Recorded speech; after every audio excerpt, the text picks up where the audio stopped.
Hello, my name is Hannah. I'm from the USA and I've been living in Taiwan for 6 years now doing English tutoring. I encountered the platform StarT through Facebook. The owner of the platform reached out to me and asked if I was interested. StarT is a platform that connects students with teachers and tutors, as well as other cram schools. First question is, what are the pros of working with agencies? Well, with working with agencies like StarT, they provide many benefits for both the students and the teacher. For example, for the teachers, they can help guarantee a much more steady flow of income by protecting certain rights of the teacher in terms of canceling classes. Another thing that they can do is facilitate communication between the teacher and student, which may normally be very hard for the teacher to do on their own, especially if they don't speak the foreign language or if they just have trouble with a difficult parent or something like that. Another thing that they do is provide a high quality of service for students.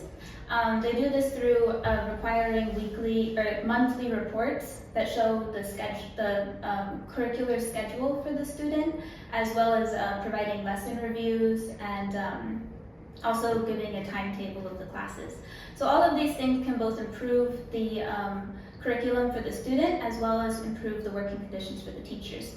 Another thing that StarT will do is help negotiate a better paying rate for the teacher. StarT will help me negotiate a higher and more reasonable rate for my services. So this kind of agency can help both benefit the student and the teachers. Okay, so the second question is, what are the challenges of working as a freelancer? I would say that there's three main challenges with working as a freelancer. The first one would be the inconsistent income. A lot of times my students will cancel last minute, and for that reason, when I schedule how many students I need to teach per week, I need to do twice as many as I normally would, just to accommodate for the fact that they cancel. Then on the rare occasion that they do all do their classes, I'm very exhausted that week, but I make a lot of extra money. I think the second challenge would be an inconsistent schedule. Because a lot of times my students will want me to switch their class from one day to the other. For example, today I was originally supposed to teach at 12, but my student asked if I can switch to Friday. So then what will happen is one day will be especially empty, I will have no classes at all, and then Friday will be completely crammed and I'll have to teach like 5 students back to back. So that can be very exhausting. And I think the biggest challenge of being a freelance tutor is the high expectations of parents in Taiwan. This is a very big culture shock for me compared to America, because in America, parents normally don't hire a tutor unless the kid is failing the class or struggling in the class. But in Taiwan, I've had several parents whose students were making A's, but the parents want them to be the very best in the class, and so then they will hire me. And that gives me a lot of pressure, because it's also hard for me to grasp my head around why they have to be the best in their class when they're like 7 or 8 years old.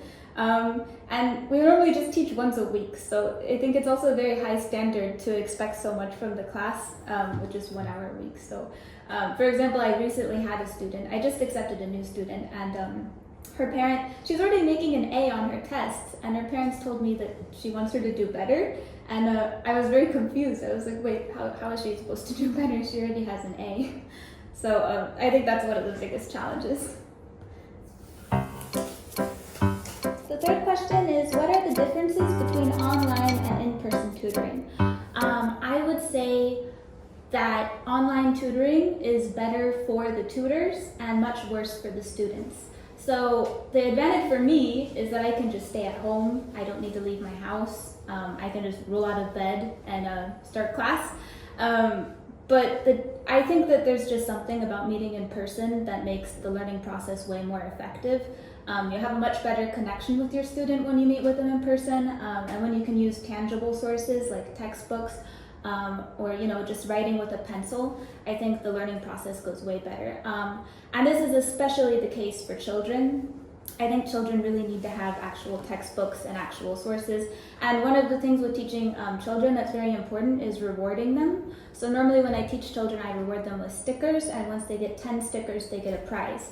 But with the kids I teach online, I have no way of really processing how to reward them.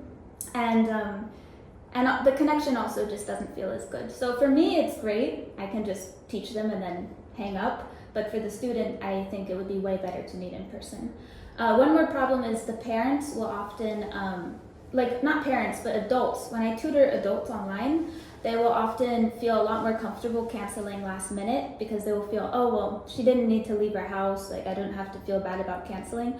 But this actually really hurts them in their learning process because if they're not consistently taking my class, they're not going to be consistently improving. So yeah, I think that face-to-face is much better.